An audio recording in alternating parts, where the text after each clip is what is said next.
না, বাংলাদেশ হলো না তো। আমাদের ক্রিকেট ইতিহাসের সবচেয়ে অবিস্মরণীয়, সবচেয়ে অবিশ্বাস্য প্রত্যাবর্তনের গল্প লেখাটা হলো না।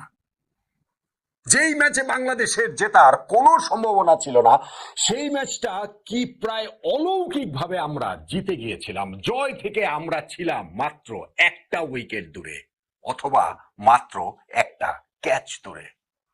কি করলেন আপনি তানজিদ হাসান তামিম? কিভাবে আপনি সেই ক্যাচটা ফেলে দিলেন অ্যাডাম জাম্পার? সেই অ্যাডাম জাম্পার ব্যাট থেকেই এসেছে জয়সূচক রানটা।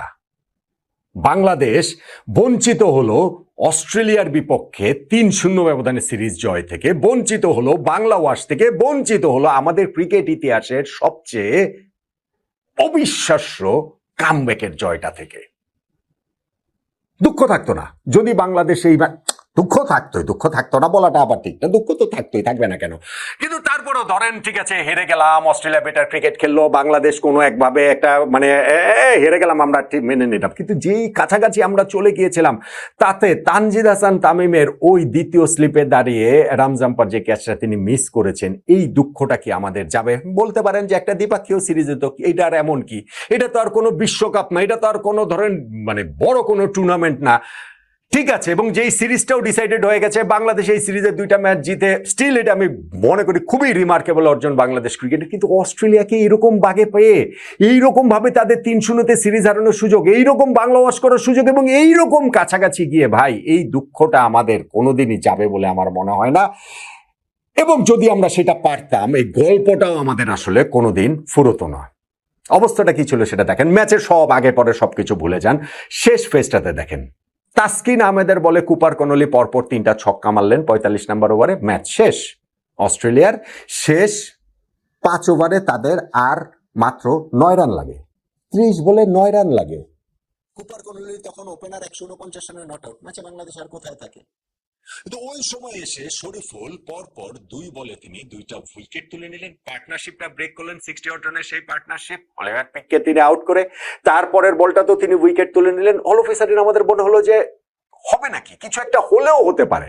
হ্যাঁ, আবার নেক্সট ওভারটাতে যখন আউট হয়ে গেলেন, ওইখানটাতে মুস্তাফিজুর রহমানের বলে আউট হন নাই, ইনফ্যাক্ট তিনি যে একটা নিজের বলে নিজের রিটার্ন ক্যাচটা ড্রপ করেছেন দারুইসের, তখন আবার আমাদের আফসোস লাগে যে আরে, দারুইসের ক্যাচটা যদি ধরতে পারতেন, তখনও তো অস্ট্রেলিয়ার 8 রান দরকার, তখনও তো তাদের হাতে মাত্র 2 উইকেট থাকতো।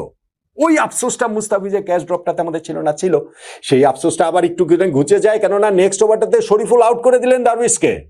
অস্ট্রেলিয়ার তখন হাতে রয়েছে আর মাত্র হচ্ছে গিয়ে 2 উইকেট, শেষ 2 উইকেট, যে কোনো রেজাল্ট হওয়া সম্ভব না। এবং সেই শরীফুলের বলটাতেই, ওই ওভারটাতেই অ্যাডাম জাম্পা একটা সহজ ক্যাচ তুলে দিয়েছিলেন সেকেন্ড স্লিপে। তানজিদ হাসান তামিম সেটা রাখতে পারেন নাই, সেই ক্যাচটা নিতে পারেন নাই।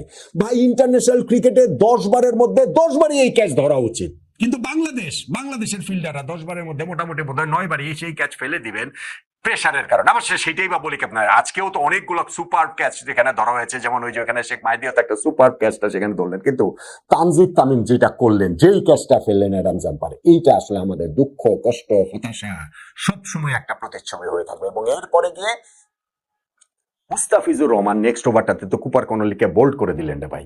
এবং কনলিকে যখন বোল্ড করে দিলেন, তখন আমরা, তাদের অস্ট্রেলিয়ার 9 নাম্বার উইকেট পড়ে গেল, আমরা জয় থেকে আর মাত্র একটা উইকেট দূরে ছিলাম। হতেই তো পারতো। মুস্তাফিজের বলটা আউটসাইড এজ একটুর জন্য পরে বিট করে চলে যায়, লাস্ট বলটাতে ব্যাটের ওই আউটসাইড এজ লেগে একটু পপ আপ করেছিল, কিন্তু সেই জায়গাটাতেও তো আমরা একটুর জন্য পাইনি। এই একটুই আসলে আমাদের পার্থক্য। এবং লাস্ট ওভারটা যখন তাসকিন আহমেদ করতে আসলেন, সেই অ্যাডাম জাম্পা যার ক্যাচটা ফেলেছিলেন তানজিদ হাসান তামিম, তিনি কাভার দিয়ে একটা 4 মেরে খেলাটা শেষ করে দিলেন। বাংলাদেশ এত কাছে এসেও জিততে পারলো না। 30 বলে অস্ট্রেলিয়ার 9 রান প্রয়োজন ছিল, হাতে 5 উইকেট নিয়ে। ওই অবস্থায় অস্ট্রেলিয়ার আমরা টুটি চেপে ধরেছিলাম, তবে ম্যাচটা আমরা আসলে আর জিততে পারলাম না।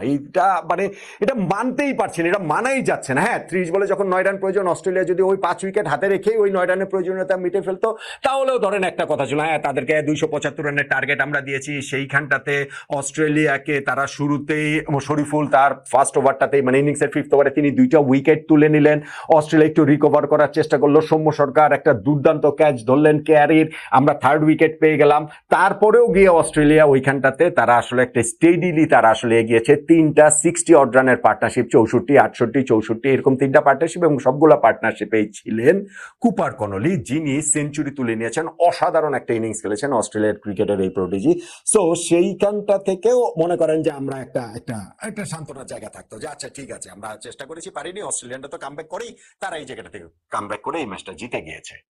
কিন্তু শেষের ওই ঘটনার পর আমাদের আফসোস কি যাবার, বলেন তো দেখি।